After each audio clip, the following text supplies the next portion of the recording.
Good morning student. Last class में हमने चालक गोले या गोलीय कोष के कारण विद्युत विभव पढ़ लिया था, ठीक है ना बेटा। उसमें हमने विद्युत विभव व विद्युत क्षेत्र की तीव्रता के मध्य एक हमने सूत्र लिखा था संबंध का, वो सूत्र काम में लिया था और हमने उस गोलीय कोष की सतह के बाहर, सतह पर, सतह के अंदर हमने विद्युत विभव ज्ञात कर लिया था। आज हम पढ़ने वाले हैं किसी अचालक गोले की, किसी आवेशित अचालक गोले के कारण विद्युत विभव। आवेशित है मतलब उसको हमने आवेशित किया हुआ है, किसी आवेशित अचालक, आवेशित भी बोल सकते हैं इसको हम, आवेशित अचालक गोले के कारण, अचालक गोले के कारण विद्युत विभव, ठीक है। तो अचालक है तो हमें पहले से ही पता होना चाहिए कि जब हम उसको आवेशित करेंगे, जब हम उसको आवेश देंगे तो सारा का सारा जो आवेश है, सारा का सारा जो आवेश है वो उसकी सतह पर वितरित नहीं होके उसके आयतन में होगा। सतह पर वितरित नहीं होके उस किस में होगा बेटा? उसके आयतन में। जब हम किसी अचालक गोले को या किसी भी अचालक वस्तु को आवेशित करते हैं तो संपूर्ण आवेश जो है वो उसके आयतन में वितरित होता है। तो ध्यान से देखो, मेरे पास एक आवेशित अचालक गोला है, अचालक गोला है जिसकी केंद्र कैपिटल हो, त्रिज्या कैपिटल आर। अगर मैं इसको प्लस क्यू आवेश से आवेशित करूं तो संपूर्ण आवेश जो है वो इसके आयतन में एक समान रूप से वितरित हो, उसको समान आवेश वितरण बोलते हैं। हमने कितना आवेश दिया है? Plus Q. हमारे पास ये आवेशित अचालक गोला है जिसको आपने प्लस क्यू आवेश से आवेशित किया हुआ, एक समान आवेशित किया हुआ है जिसकी त्रिज्या कैपिटल आर है। अब हमें इसके कारण विद्युत विभव ज्ञात करना है 3-4 कंडीशन में, 4 कंडीशन में, अलग अलग स्थिति में। देखो, पहले हम सतह के बाहर ज्ञात करेंगे, फिर हम सतह पे ज्ञात करेंगे, फिर सतह के अंदर ज्ञात करेंगे और फिर केंद्र पे ज्ञात करेंगे बेटा, ठीक है। तो देखो, सबसे पहले हम सतह के बाहर ज्ञात करते हैं तो केंद्र से स्मॉल आर दूरी पर जाकर बिंदु पी हम मान लेते हैं कि बिंदु पी पे मुझे विद्युत विभव ज्ञात करना है। इस अचालक गोले के कारण बिंदु पी पर मुझे विद्युत विभव ज्ञात करना है, जो कि पी कहाँ है? इसके केंद्र से स्मॉल आर दूरी पर है, स्मॉल आर दूरी पर स्थित है। अब आपको ये नहीं करना कि स्मॉल आर को त्रिज्या मान के गाउसीय पृष्ठ की कल्पना कर लो और गाउस का नियम चालू कर दो, उसको तो याद ही नहीं रखना, ठीक है ना। आप गाउस का नियम हमें कॉन्सेप्ट में नहीं लाना है। अब हमारा कॉन्सेप्ट ये होगा कि विभव ज्ञात करना है, इसका मतलब अनंत से कोई इकाई परीक्षण आवेश, इकाई धन परीक्षण आवेश उस बिंदु तक लेके आना है जिस, और लाने में जो कार्य होगा वही उस बिंदु का विभव होगा। लाने की कंडीशन क्या क्या थी वो सब हम डिस्कस कर चुके हैं, उनमें कोई समस्या नहीं है। अब ध्यान से देखो, जब हम उसको अनंत से पी बिंदु तक लेके आ रहे हैं तो उसमें कार्य होगा, ठीक है, उसमें कार्य होगा और वही कार्य इस बिंदु का विभव कहलाएगा, ठीक है। ये कॉन्सेप्ट रहेगा। तो हम जानते हैं, पहले सतह के बाहर ज्ञात करें तो पहली कंडीशन आप ये थी, सतह के बाहर, सतह के बाहर स्मॉल, सतह के बाहर small R is greater than capital R, ठीक है ना, ये वाली कंडीशन थी। हम क्या जानते हैं बेटा?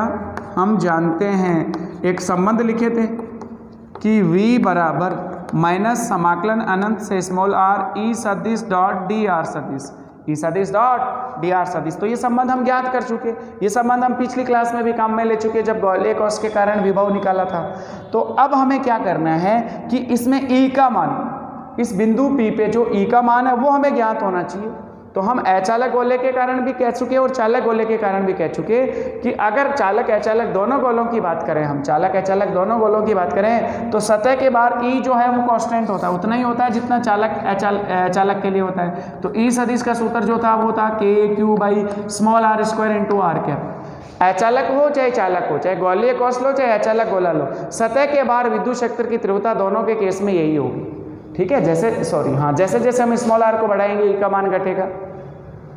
अब आपको कुछ नहीं करना है, ये वाला मान आपको इसमें यहाँ रखना है। तो v का मान देखो निकल के आया, माइनस समाकलन अनंत से स्मॉल आर, ई का मान आपने रखा KQ/r² × r cap dot D R सदिश, r cap dot D R सदिश। अब ध्यान से देखो, r cap dot D R सदिश तो हम डिस्कस कर चुके पिछली क्लास में। r कैप और डी आर सदिश का डॉट प्रोडक्ट जो है वो क्या था? D R. कैसे था देखो ध्यान से, चूंकि r cap dot D R सदिश, r कैप सदिश का परिमाण, सूत्र वही था a डॉट b वाला, ab cos थीटा वाला, r कैप सदिश का परिमाण, dr सदिश का परिमाण cos 0, थीटा की वैल्यू क्या रख दोगे? 0 डिग्री। r कैप सदिश का परिमाण 1 होता है, cos 0 का मान क्या होता है? 1 होता है। dr सदिश का परिमाण आप dr लिख सकते हो। Then r cap dot dr सदिश का मान आया आपके पास dr, R cap dot D R की जगह आप क्या पुट कर सकते हो बेटा, डी आर। के क्यू आपका कांस्टेंट है समाकलन से बाहर, तो वी की वैल्यू आई के क्यू माइनस का समाकलन अनंत से स्मॉल आर 1/r² बचा, इसको r की घात -2 लिख सकता हूँ डी आर। और अब इसका आप समाकलन कर लो, आंसर आ जाएगा। इसका समाकलन बोलो बेटा क्या होगा, देखो ध्यान से, v बराबर माइनस के क्यू एक्स की घात n वाला फॉर्मूला लग जाएगा, r की घात -2 का r के सापेक्ष समाकलन x की घात n+1/n+1, बार बार कम में ले रहे हैं तो सूत्र क्या बन गया, r की घात -2 + 1 बटा -2 + 1, सीमा क्या हो गई, अनंत से स्मॉल r, अनंत से स्मॉल r।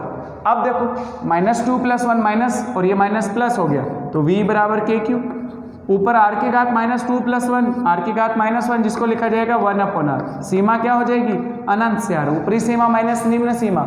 जब आप इसको हल करोगे तो उत्तर आएगा के क्यू, ऊपरी सीमा r है तो r की जगह r ही लिखा जाएगा, 1/r माइनस 1/अनंत, 1/अनंत शून्य होता तो ये मान तो 0 हो गया, आपके पास निकल के क्या है मान, के क्यू भाई स्मॉल r।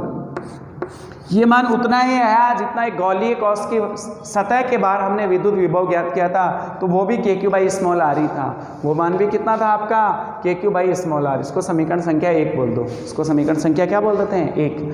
अब हमें ज्ञात क्या करना होता है बेटा, सतह पर। दूसरी स्थिति में हम कहाँ आ जाएंगे, इस बिंदु P को सतह पे ले आएंगे, तो जब बिंदु P सतह पे आ जाएगा तो हम अनंत से इकाई धन परीक्षण आवेश को किसी अचालक गोले की सतह के ऊपर लेके आ रहे हैं, सतह पर स्थित बिंदु P पर लेके आ रहे हैं। तो जब ये बिंदु P सतह पे आ जाएगा तो स्मॉल r किसके बराबर हो जाएगा बेटा, कैपिटल R के बराबर। तो दूसरे केस में जब हमें ज्ञात करना होता है ना, तो ये पूरा डेरिवेशन करने की जरूरत नहीं है, आपको डायरेक्ट लिखना है जैसे पहले लिखते थे, सतह पर small r equals to capital R, इसी समीकरण में पुट कर लो तो वही सतह हो जाएगा आपका के क्यू बाई कैपिटल R, के Q by capital R। Second equation, यहाँ तक मेरे हिसाब से कोई समस्या नहीं है। अब तीसरी स्थिति में हमें ज्ञात करना होता है सतह के अंदर। तीसरी स्थिति में हमें कहाँ ज्ञात करना होता है बेटा, सतह के अंदर। वो हमारा कॉन्सेप्ट अच्छा होना चाहिए। देखो सतह के अंदर, उसमें हम देखते हैं कैसे करना है। आपने गोलीय कोश की सतह के अंदर भी विद्युत विभव ज्ञात किया था, उसका मान कितना आया था बेटा, उतना ही आया था जितना सतह पे था, के क्यू बाई कैपिटल R। क्योंकि हमने ऐसा देखा था उसमें कि गोलीय कोश की सतह के अंदर कोई आवेश नहीं होता, तो विद्युत क्षेत्र तो पक्का 0 होता है, विद्युत क्षेत्र तो पक्का 0 होता है, बट विद्युत विभव का मान उतना ही होता है जितना सतह पे होता है, के क्यू बाई कैपिटल R। ठीक है, मैं उस कॉन्सेप्ट को भी रिपीट करता हूँ। तो तीसरी स्थिति में हम ज्ञात करते हैं सतह के अंदर। सतह के अंदर, सतह के अंदर क्या होगा बेटा, small r is less than capital R, ये कंडीशन होगी। तो आपके पास वही अचालक गोला जिसकी त्रिज्या कैपिटल R, इसको प्लस क्यू आवेश से एक समान रूप से आवेशित किया हुआ है। ठीक है ना, इस तरह से आप आवेश दिखा दो इसके अंदर। मान लो बिंदु P यहाँ है, कितनी दूरी पर है इसके केंद्र से, स्मॉल r दूरी पर। P बिंदु पर मुझे विद्युत विभव ज्ञात करना। मेरा क्वेश्चन क्या है, किसी अचालक गोले के अंदर केंद्र से स्मॉल r दूरी पर स्थित बिंदु P पर मुझे विभव ज्ञात करना है।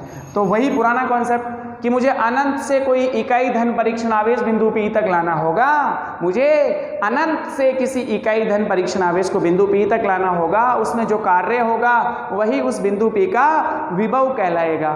बट एक कंडीशन दिमाग में आ गई कि सर मैं अनंत से लेके आऊँगा तो मेरा ई वेरी कर जाएगा, ई का मान बदल जाएगा। क्योंकि देखो पहली स्थिति में और दूसरी स्थिति में तो ई हमारा कांस्टेंट ही हुआ करता था, जिस बिंदु पे ला रहे हैं वो फिक्स था।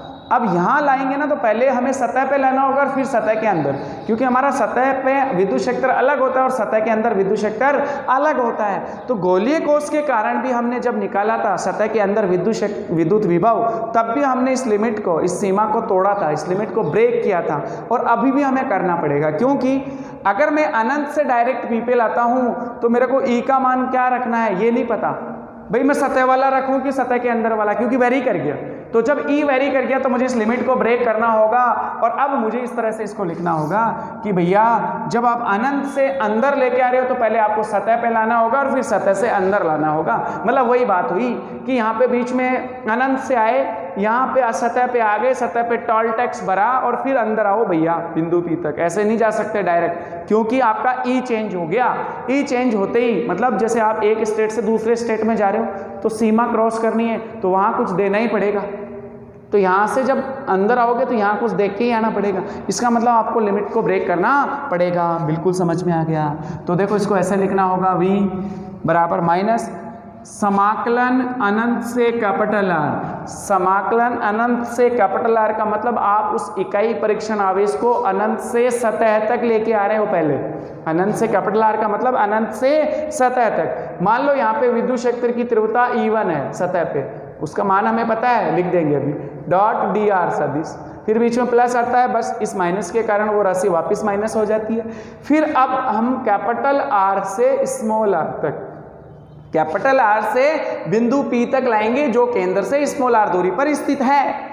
ठीक है, इसका मीनिंग यही हुआ। हमेशा ध्यान रखना ये वाली सीमा और ये वाली सीमा बराबर होगी। जब भी आप लिमिट ब्रेक करोगे तो ये और ये सीमा बराबर होगी, ये दोनों मान बराबर होंगे। इस स्थिति में सतह के अंदर जो विद्युत क्षेत्र की तीव्रता उसको मैंने E2 सदिश मान लिया। मैं मान लिखूंगा दोनों के डॉट डी आर सदिश, E2 सदिश डॉट डी आर सदिश। अब मुझे E1 E2 के मान पता है, दूसरे चैप्टर में चला जाऊंगा। दूसरे चैप्टर में हमने अचालक गोले के कारण विद्युत क्षेत्र की तीव्रता निकाली थी गाउस के नियम के अनुप्रयोग। E1 का जो मान है सतह के ऊपर विद्युत क्षेत्र की तीव्रता KQ by capital R square into R cap. E2 का जो मान है, E2 सदिश जो है सतह के अंदर, याद रखना पड़ेगा ये सूत्र, ठीक है ना, याद हो जाते हैं।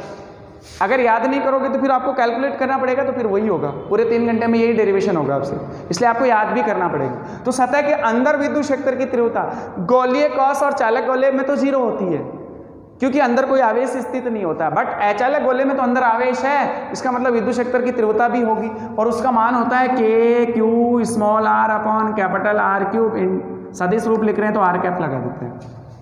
ये सूत्र हम डिराइव कर चुके गाउस के नियम के अनुप्रयोग में, तो आपको ये सूत्र पता होना चाहिए K capital Q small r upon capital R cube into R cap. अब आप ये दोनों जो मान है वो यहाँ रख लो और इसको हल कर लो, आपका आंसर आ जाएगा। अब हमें क्या करना है बेटा, E1 और E2 के मान यहाँ रखने और इस इंटीग्रेशन को सॉल्व करना है। ठीक है, तो इनफाइनाइट टू कैपिटल R, इसका मतलब सतह तक ला रहे हैं, सतह तक विभव हम ज्ञात कर चुके, तो ये वाला मान आपको यहाँ रखने की जरूरत नहीं है, ये तो आप डायरेक्ट लिख सकते हो KQ बाई कैपिटल R। तो V बराबर KQ by capital R minus E2 वाला ये मान यहाँ रखो, capital R to small r, E2 का मान है KQ upon capital R cube into small r, R cap dot D R सदिश, R cap dot D R सदिश निकाल चुके हैं, डी आर।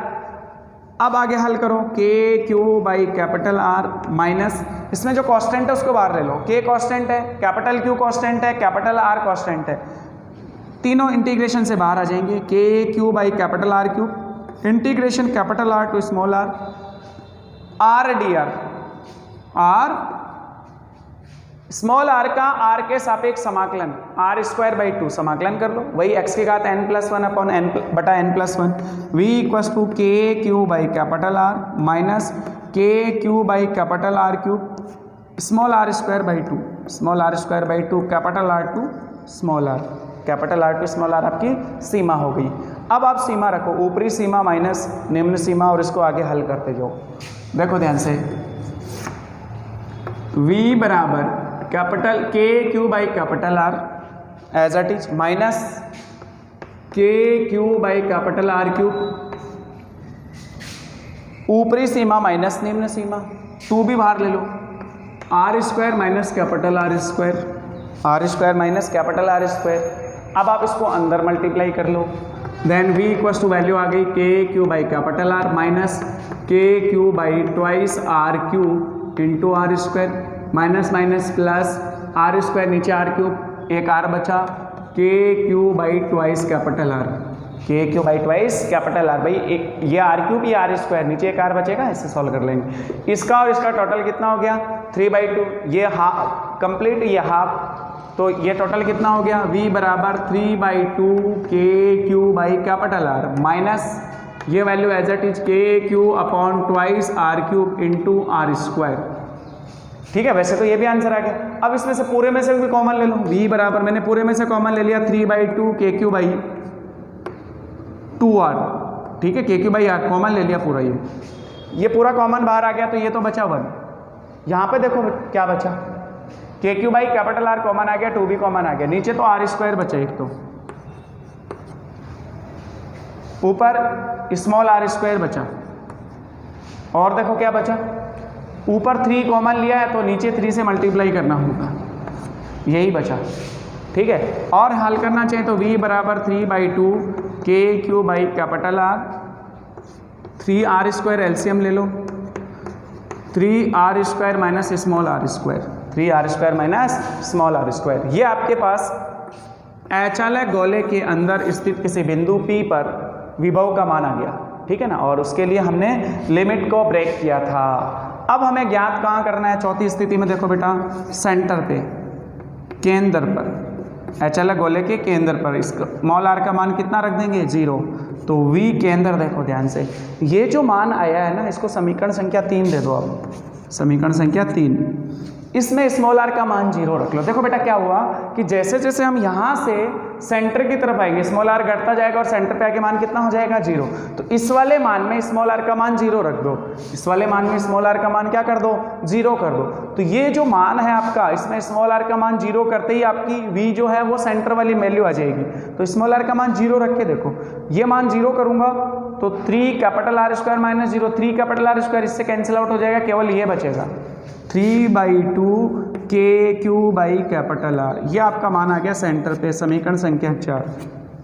चारों मान निकाल लिया हमने, सतह के बाहर विभव निकाल लिया, सतह पर निकाल लिया, सतह के अंदर ज्ञात कर लिया और केंद्र पे भी हमने मान ज्ञात कर लिया। तो चारों मान हमने कंप्लीट कर लिए, अचालक गोले के कारण विभव के मान निकाल लिए। अब हम इसका ग्राफ देखते हैं बेटा, विभव का दूरी के साथ संबंध, कि जैसे जैसे हम केंद्र से सतह पर आएंगे, सतह से बाहर जाएंगे, तो जो ग्राफ है v का वो कैसा होगा। ठीक है ना, वो ग्राफ आपका काम का, उसको ध्यान से समझो। v और स्मॉल r के बीच ग्राफ, एक्स एक्स पे स्मॉल r लिया हुआ है, वाई एक्स पे आपने v लिया हुआ है। यहाँ पे आपका स्मॉल r की वैल्यू 0 है, सेंटर है। यहाँ पे मैं मान लेता हूँ small r equal to capital R। आपने चारों वैल्यू, 2 वैल्यू तो आपके पास लिखी हुई है, तो सेंटर वाली या अंदर वाली। सतह के बाहर था v का formula KQ by small r, सतह पे था KQ बाई कैपिटल R। ये सतह पे था, ये सतह के बाहर था, और ये सतह के अंदर, और ये केंद्र पे। सबसे पहले आप ध्यान से देखो, ये सतह के अंदर की बात है, इसको देखो एक मिनट। सतह केंद्र पर और सतह पर दोनों में से बड़ा मान कौन सा है, केंद्र वाला। केंद्र पे 3/2 मतलब डेढ़ है, ये एक ही है, ये डेढ़ा मान है। ठीक है ना, 3/2 KQ बाई कैपिटल R आपका इसका डेढ़ा मान है, तो ये मान बड़ा है। इसका मतलब suppose R equal to 0, centre यही होगा, वो मान मैं यहाँ मान लेता हूँ सेंटर वाला 3/2 KQ बाई कैपिटल R। और सतह पे कितना है, KQ बाई कैपिटल R, वो इससे नीचे ही होगा, KQ बाई कैपिटल R, सतह वाला मान यही होगा। और सतह पे स्मॉल r की वैल्यू कितनी होती है, कैपिटल R। स्मॉल r कितना है, कैपिटल R के बराबर सतह पे, तो ये मान KQ बाई कैपिटल R, ये केंद्र पे। और अब ध्यान से देखो, ग्राफ तो यहाँ से शुरू करना है, तो यहाँ से सीधा हम नीचे आएंगे। इसका मतलब केंद्र से सतह की ओर जाएंगे, अचालक गोले के केंद्र से सतह की ओर जाएंगे तो मान घटेगा। इसमें मान देखो, जैसे जैसे हमें स्मॉल r का मान, अगर 0 है, स्मॉल r 0 है, तो ये मान सेंटर वाला अधिकतम। अगर मैं स्मॉल r को 0 से बढ़ाऊं सतह की तरफ, इस मान को बढ़ाऊंगा तो ये अंतर कम होगा, अंतर कम होगा तो मान कम होगा, और मान कम होगा तो ग्राफ जो है वो नीचे की तरफ ऐसे झुकेगा। ये सतह के अंदर वाली बात हो गई, ये सतह पे KQ बाई कैपिटल R, ये केंद्र पे। और सतह के बाहर तो आपको पता ही है, चरघातांकी रूप से घटेगा, v व्युत्क्रमानुपाती स्मॉल r, v व्युत्क्रमानुपाती स्मॉल r। ये सतह के बाहर वाली कंडीशन है, ये सतह के अंदर वाली कंडीशन है, ये सतह वाला मान है, और ये सेंटर पे है। ये आपका ग्राफ बन गया।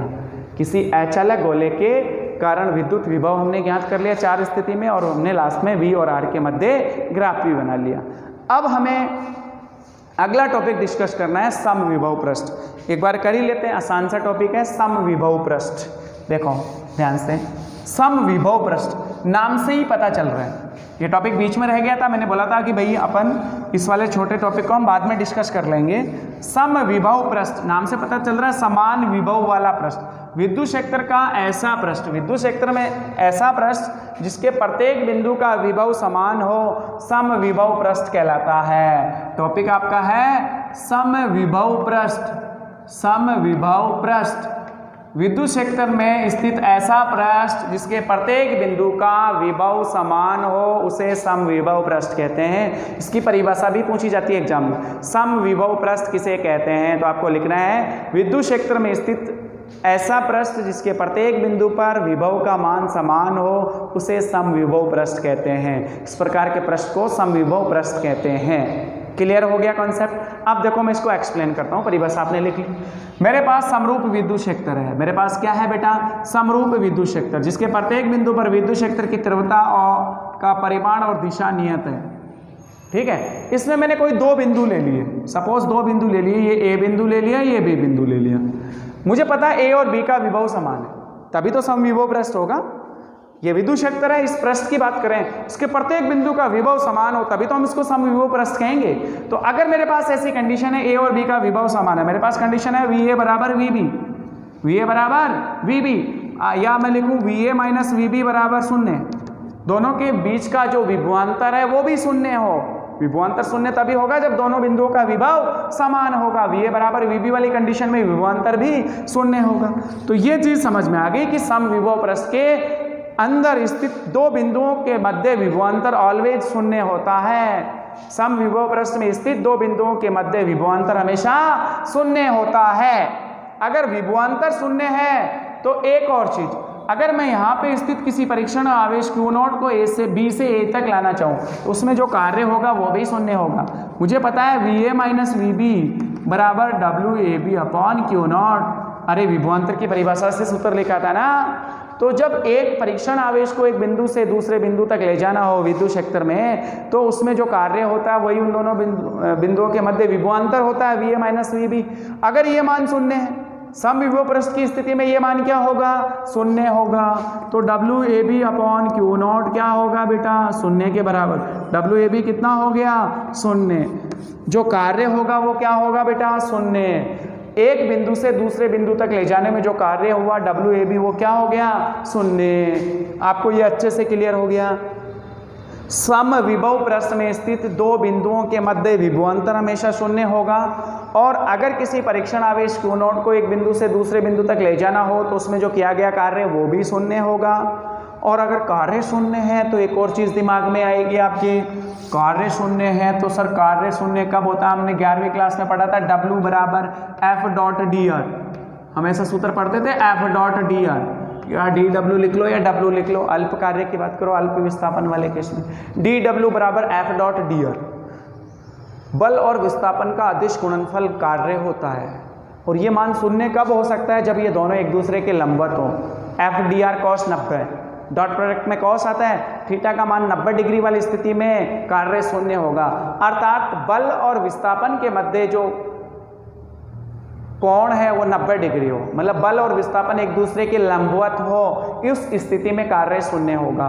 उस स्थिति में कार्य क्या होगा बेटा, शून्य होगा। इसका मतलब जब किसी परीक्षण आवेश को हम विस्थापित करें एक बिंदु से दूसरे बिंदु तक, तो बल जो है वो विस्थापन के लंबवत दिशा में लगे, बल जो विस्थापन के लंबवत दिशा में लगे तभी कार्य शून्य होगा, तभी वो समविभव पृष्ठ कहलाएगा। अगर ये समविभव पृष्ठ है, इसका मतलब उस परीक्षण आवेश पे आपने लंबवत विस्थापन के लंबवत बल लगाया तभी कार्य शून्य होगा। मतलब F और DR हमेशा एक दूसरे के लंबवत होंगे, F और DR एक दूसरे के लंबवत होंगे। अगर F और DR एक दूसरे के लंबवत हैं तो विद्युत क्षेत्र और DR भी एक दूसरे के लंबवत होंगे। F बराबर QE होता है तो E और DR भी क्या होने चाहिए, लंबवत। इसका मतलब किसी परीक्षण आवेश को विद्युत क्षेत्र में विस्थापित करना हो तो मैं उसके विद्युत क्षेत्र की दिशा में विस्थापित नहीं कर सकता, उसके लंबवत दिशा में विस्थापित करूंगा, तभी वो समविभव पृष्ठ होगी, तभी कार्य शून्य होगा। क्या समविभव पृष्ठ का कुछ कॉन्सेप्ट दिमाग में आया बेटा? सबसे इंपॉर्टेंट थी इसकी डेफिनेशन। उसके बाद इसमें यह पता होना चाहिए प्रत्येक बिंदु का विभव समान। तो दो बिंदुओं की बात करें या प्रत्येक बिंदु का विभव की बात करें तो दोनों बिंदुओं के मध्य जो विभवांतर होगा वो शून्य होगा। विभवांतर शून्य होगा तो कार्य शून्य होगा, और कार्य शून्य है इसका मतलब वो किस कंडीशन में शून्य होगा, जब बल और विस्थापन एक दूसरे के लंबवत होंगे। और जब बल और विस्थापन एक दूसरे के लंबवत हैं तो विद्युत क्षेत्र और विस्थापन भी एक दूसरे के लंबवत होंगे। अर्थात समविभव पृष्ठ में स्थित किसी परीक्षण आवेश को हम विद्युत क्षेत्र के लंबवत दिशा में ही विस्थापित कर सकते हैं। अगर विद्युत क्षेत्र की दिशा में विस्थापित कर रहे हैं तो कार्य शून्य नहीं होगा, समविभव प्रस्थ नहीं कहलाएगा। पक्का समझ में आ गया। अब हमारे पास कॉन्सेप्ट है कि भैया समविभव प्रस्थ ड्रॉ करके तो बताओ। एक समान दो टॉपिक है उसमें, या दो तरह से हमें ड्रॉ करना है। एक समरूप विद्युत क्षेत्र के लिए, एक बिंदु आवेश के लिए आपको समविभव प्रस्थ ड्रॉ करनी है। ध्यान से देखो बेटा, समविभव प्रस्थ की परिभाषा, इसका कॉन्सेप्ट आपके दिमाग में बैठ गया। अब आपको ये सीखना है कि बिंदु आवेश के कारण समविभव प्रस्थ कैसे ड्रॉ करनी है, और एक समान विद्युत क्षेत्र के लिए, एक समान विद्युत क्षेत्र के लिए या समरूप विद्युत क्षेत्र के लिए। मैं पहले बात करूं समरूप विद्युत क्षेत्र के लिए, समरूप विद्युत क्षेत्र वाली स्थिति में, और दूसरी मैं बात करूं बिंदु आवेश के कारण, बिंदु आवेश के कारण समविभव प्रस्थ। पहले मैं ये बताता हूं, मान लो आपके पास एक बिंदु आवेश है प्लस क्यू से बल रेखाएं बाहर निकलती हैं, सबको पता है। कितनी निकलेंगी वो प्लस क्यू के परिमाण पे डिपेंड करता है, प्लस क्यू के परिमाण पे डिपेंड करता है। अगर मैं इसको केंद्र मान के अलग अलग त्रिज्या की प्रस्थें खींचूं, गोलाकार प्रस्थें कैसी होंगी? गोलाकार। इस प्रस्थ के किसी भी बिंदु पर विभव ज्ञात कर लो, के क्यू बाई, मान लो वो त्रिज्या स्मॉल आर, के क्यू बाई स्मॉल आर, सब जगह एक जैसी होगी, तो इस प्रस्थ को बोला जाएगा समविभव प्रस्थ। हम अलग अलग त्रिज्या के अलग अलग गोले ले सकते हैं, ये भी आपकी एक समविभव प्रस्थ होगी, ये भी आपकी क्या होगी? समविभव प्रस्थ। और ले लो, और खींच लो, ये सब क्या है बेटा? समविभव प्रस्थ। हाँ, हो सकता है इस पे विभव V1 हो, इस पे V2 हो, इस पे V3, V1 V2 V3, V1 बड़ा होगा, V2 से छोटा होगा, V3 सबसे छोटा होगा।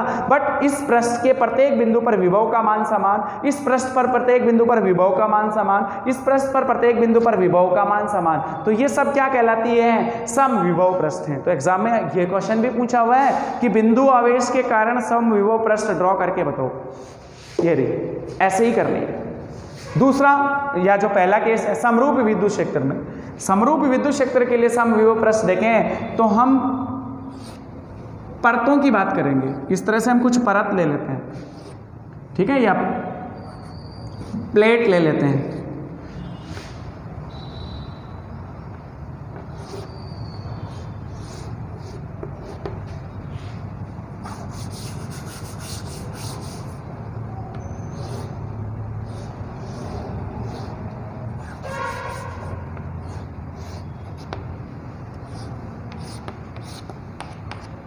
समरूप विद्युत क्षेत्र ऐसे दिखाते हो आप, देखो ध्यान से।